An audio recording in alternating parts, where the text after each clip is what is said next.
জামাত ইসলামীর বিরুদ্ধে চরমোনাইয়ের অবিশ্বাস্য কাণ্ড।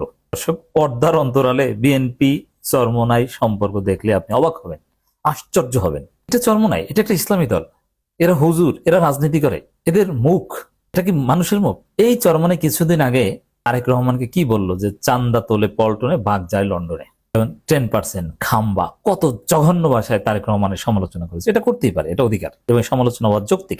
এখন সেই তারেক রহমানের উপর আস্থা, সেই তারেক রহমান এখন চরমোনাইয়ের পীর। আপনারা কি জানেন দর্শক যে চরমোনাইয়ের পীরকে?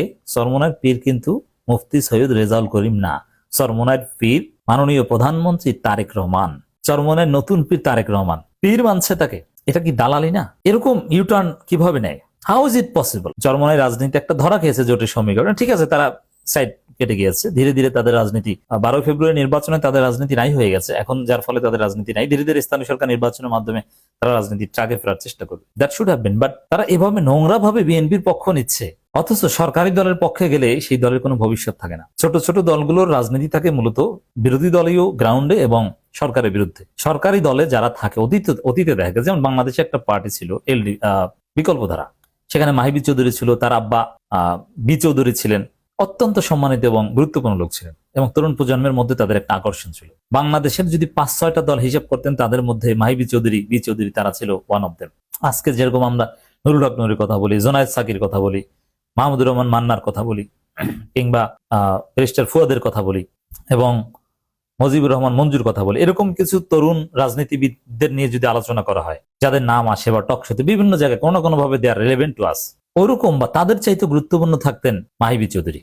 কারণ মাহিবি চৌধুরী সাবেক রাষ্ট্রপতির ছেলে, আবার বিএনপি করতেন, সাবেক এমপি, অমুক তমুক কত কিছু, কিন্তু ভুল করে সরকারি দলে গেছে, তাদের রাজনীতি শেষ হয়ে গেছে। এরা একদম পুরো প্রো বিএনপি ছিল। মাহিবি চৌধুরী, বি চৌধুরী, তাদের সাথে আমার অত্যন্ত ভালো সম্পর্ক ছিল, অনেকেই জানেন আপনারা, আমাকে তারা পছন্দ করত। বাট আমরা কি দেখছি? আমরা দেখতে পাচ্ছি যে মাহিবি চৌধুরী আজকে নাই, বি চৌধুরী নাই, সেটা ভিন্ন কথা, মাহিবি চৌধুরীও নাই, তার কোনো অস্তিত্ব নেই, রাজনীতি থেকে হারিয়ে গেছে। এই জন্য সরকারি বলয়ে গেলে তার রাজনীতি থাকে না। চরমোনাই এখন ওই মাহিবি চৌধুরীদের মতো বিএনপির দালালি শুরু করেছে, যার ফলে তাদের রাজনীতি থাকবে না, তাদের পীরের ব্যবসা থাকবে কিন্তু রাজনীতি থাকবে না। দর্শক, খবর, চরমোনাই পীর সাহেব বলছেন, সৈয়দ রেজাউল করিম বলছেন যে জুলাই সনদ বাস্তবায়নে মাননীয় প্রধানমন্ত্রীর বক্তব্যের উপর আমাদের আস্থা আছে, আস্থা রাখতেছে। এর মানে পীর সাহেবের উপর আস্থা রাখবে না, রাখবে কার কাছে? অথচ বলার কথা যে জুলাই সনদ অক্ষরে অক্ষরে বাস্তবায়নের 1 মিনিট আগেও আমরা কোনো কথা শুনতে চাই না, বাস্তবায়ন করবেন তারপরে ধন্যবাদ দিবে না, এমন ভাবে বলছে যেন আমাদের আস্থা আছে, প্রধানমন্ত্রী বলেছে। এর মানে তারেক রহমান নতুন পীর, এরকম ভাব, এবং এমন ভাবে তারেক রহমানকে সম্মান দিয়ে কথা বলে। এটা একটা সহজ একটা মেকানিজম বলি যে চরমোনাই কোন পক্ষে আছে। দেখবেন যে ছাত্রদল শিবিরের মধ্যে একটা ঝামেলা হয়েছে, ছাত্রদল একটা প্রকাশ্য অন্যায় করেছে, কিন্তু চরমোনাই সবাইকে দেখবেন যে এরা ছাত্রদলের পক্ষ হয়ে শিবিরকে গালাগালি করছে। তার মানে এখন ছাত্রদল তাদের কাছে প্রিয়, তারা সেই পুরনো বস্তা বসা কথা বলছে। একদিকে তারেক রহমানের উপর আস্থা, একদিকে তারা বিএনপির পক্ষ নিয়েছে, এবং তারেক রহমান ডাকলে যায় কত কিছু। এবং তারেক রহমান তাদের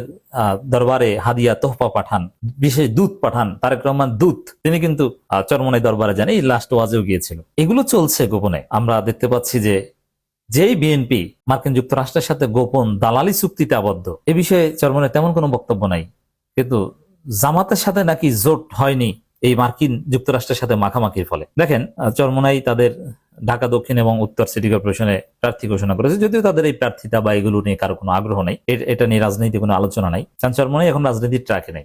একটা সময় ছিল যে চরমোনাইয়ের প্রার্থীকে ইট ওয়াজ ভেরি ইম্পর্টেন্ট, কারণ চরমোনাইয়ের প্রার্থী কমপক্ষে 30-40 হাজার ভোট পাবে। এখন যে অবস্থা, তারা 10,000 ভোটও পাবে না, এনসিপির চাইতে তারা ছোট দল। এই জন্য কে ঢাকা উত্তর দক্ষিণে চরমোনাইয়ের প্রার্থী, এটা ম্যাটার করে না রাজনীতিতে, নাম্বার 1। দ্বিতীয় হচ্ছে, ওই প্রার্থীতা ঘোষণার প্রোগ্রামে পীর সাহেব চরমোনাই নানান বিষয়ে কথা বলেছেন, সাংবাদিকদের প্রশ্ন উত্তর দিয়েছেন। সেখানে এখনো যে জামাতের সাথে কেন জোট ভেঙে গেছে এই বিষয়ে ব্যাখ্যা দিচ্ছেন, যে জামাত মার্কিন পন্থী ছিল, মার্কিন দূতাবাসে যে এই বলেছে সেই বলেছে, আমেরিকার সাথে মাখামাখি ছিল, এগুলো বোঝানোর চেষ্টা করছে। অথচ এটা তো প্রমাণিত হয়ে গেছে যে মার্কিন যুক্তরাষ্ট্রের দালাল কে?